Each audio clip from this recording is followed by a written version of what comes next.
Good practitioner never hides facts.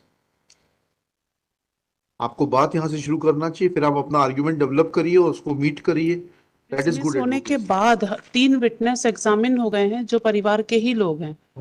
ये तीनों witness हो गए हैं. हमारे ऊपर कोई भी स्पेसिफिक एलिगेशन नहीं है. एक्चुअली ये जो केस है, ये entire case is based on circumstantial evidence. I have been implicated on the basis of the memorandum statement of co-accused as well as my own memorandum, Lordship. If the memorandum statement of the applicant and the co-accused persons are seen, then my contribution in the offence is limited up to that I was standing over there. नहीं नहीं नहीं नहीं, आप उनके बेटे को, रवि को लेकर गए थे सुबह 11 बजे. इतना आसान नहीं है madam. And good practitioner never hides facts. आपको बात यहाँ से शुरू करना चाहिए, फिर आप अपना आर्ग्यूमेंट डेवलप करिए और उसको मीट करिए. That is good advocacy. मैं एक बार पढ़ देती हूँ जो पढ़िए उसको. 61 का स्टेटमेंट रिकॉर्ड हुआ है. पढ़िए, ज्योति करांडे का स्टेटमेंट पढ़िए.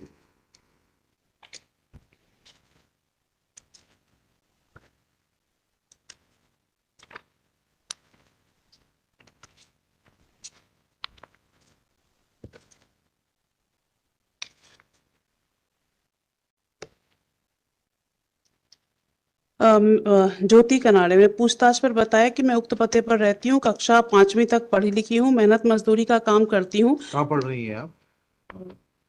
मैं 161 पढ़ रही हूँ. 161 नहीं, कोर्ट में स्टेटमेंट होने के बाद 161 पढ़ के जी, क्या मैं करेंगे? वो एक्चुअली वो स्टेटमेंट ऑफ 160 वही मैं बताना चाह रही थी. 161 के स्टेटमेंट में और कोर्ट के स्टेटमेंट में दोनों में इम्प्रूवमेंट है. जो 2 साल बाद कोर्ट का स्टेटमेंट हुआ है, 1.5 साल बाद, अच्छा, उसमें इम्प्रूवमेंट है. हाँ बताइए 161 में क्या कहा? जी.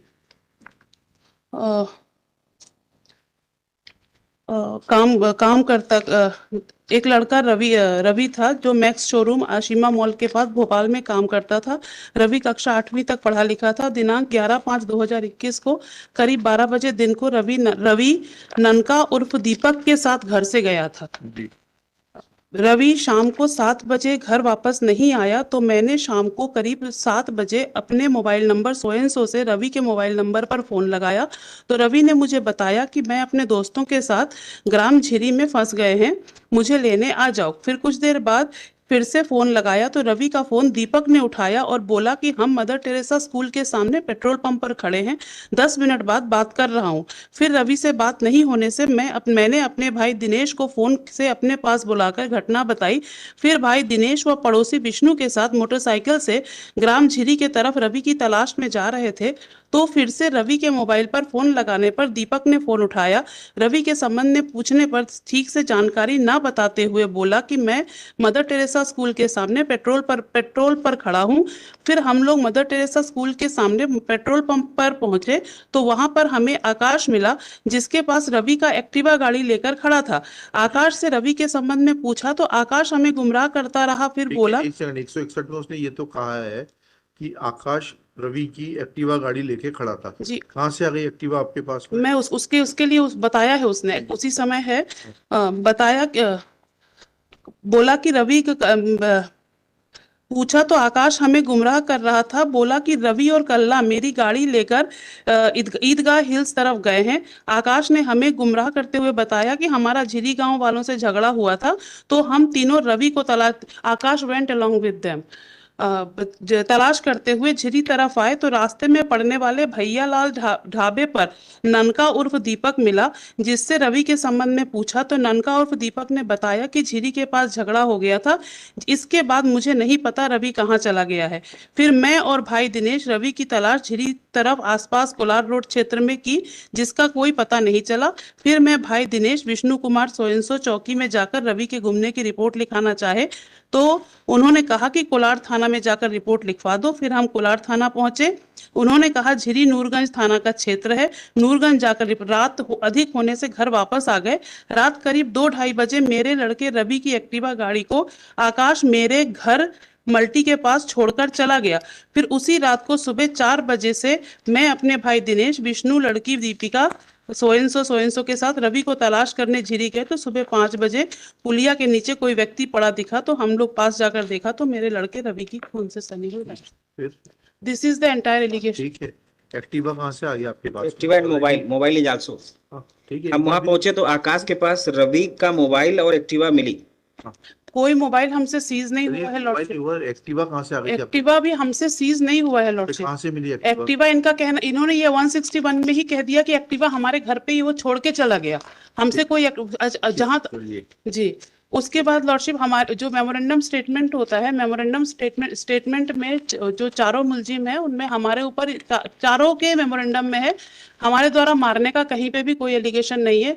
मेमोरेंडम में भी इतना ही है कि हम खड़े हुए थे, 3 लोगों ने उसके साथ मारपीट करी है। अच्छा। जी लॉर्डशिप। शर्ट में ब्लड स्टेंट है, एफएसएल पॉजिटिव आई। हैं? ब्लड स्टेंट, मानव रक्त पाया गया इनके किसके शर्ट ऊपर? इनके शर्ट पर। इनकी शर्ट पर। एक बार लॉर्डशिप सीजर मेमो देख लीजिए। हाँ, बताइए। जी। सीजर मेमो में ये 4 सीजर मेमो है लॉर्डशिप, और चारों सीजर मेमो में जब्ती किसी से होना बता रहे हैं, किसी का नाम जब्ती में लिखा है और सिग्नेचर किसी दूसरे मुलजिम का होना उसमें दिख रहा है। सामने किसी दूसरे का नाम है और सिग्नेचर किसी दूसरे मुलजिम से कराया है इन्होंने। और टी शर्ट्स इन्होंने कहीं पे भी जो भी एफएसएल में भेजा है, इन्होंने टी शर्ट्स और शर्ट्स भेजे हैं। इन्होंने 4 टी शर्ट्स जब्त किए हैं और शर्ट जब्त किए हैं, और कौन सा टी शर्ट कहाँ से है उसका कहीं पे भी एफएसएल में नहीं मेंशन है कि चारों टी शर्ट अलग अलग थे। और हमसे जो जब्ती, ननका से जो जब्ती बताई है उसमें किसी के सिग्नेचर नहीं दिख रहे हैं। गोलू से जो जब्ती बताई उसमें दीपक के सिग्नेचर हैं। आकाश से जो जब्ती बताई उसमें गोलू के सिग्नेचर हैं। इस तरह से सबके अलग अलग सिग्नेचर हैं, किसकी जब्ती डाउटफुल है लॉर्डशिप। जी। और कस्टडी में हम 13/5/2021 से हैं। जब्ती के गवाह एग्जामिन हुए क्या? ये हाँ, एक गवाह एग्जामिन हुआ है। कौन हुआ है? जी। उनके परिवार का ही है, दिनेश कोचले, PW2। क्या कहता है वो?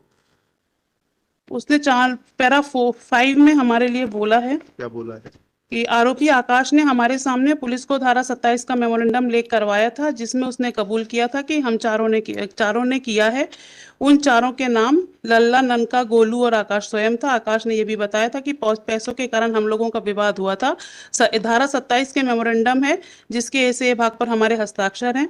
और पुलिस ने मेरे सामने आरोपी आकाश से एक मोबाइल जब्त किया था, जबकि जब्ती पत्रक अगर देखेंगे लॉर्डशिप, वही मेरा कहना है कि जब्ती पत्रक में ऐसा अलग ही अलग चीज दिखा रहे हैं, और जो विटनेस कह रहा है वो अलग कह रहा है उसमें, और जो जब्ती पत्रक आकाश का बना है उसमें गोलू के सिग्नेचर हैं। पत्रक अगर देखेंगे लॉर्डशिप, वही मेरा कहना है कि जब्ती पत्रक में ऐसा अलग ही अलग चीज दिखा रहे हैं, और जो विटनेस कह रहा है वो अलग कह रहा है उसमें, और जो जब्ती पत्रक आकाश का बना है उसमें गोलू के सिग्नेचर हैं। चलिए, वो तो इतना मटेरियल नहीं है।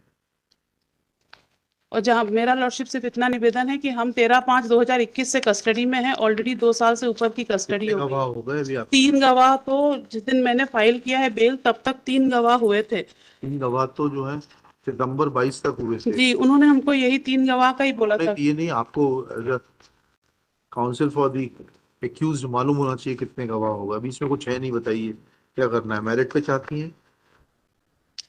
इसमें लॉर्डशिप स्टेटस बुलवा लेंगे। नहीं, कुछ नहीं बुलवाएंगे हम। या तो आप मेरिट पर ऑर्डर ले लीजिए, या आपको विड्रॉ करना है तो वैसा बता दीजिए। मैं विड्रॉ करूंगी। हाँ।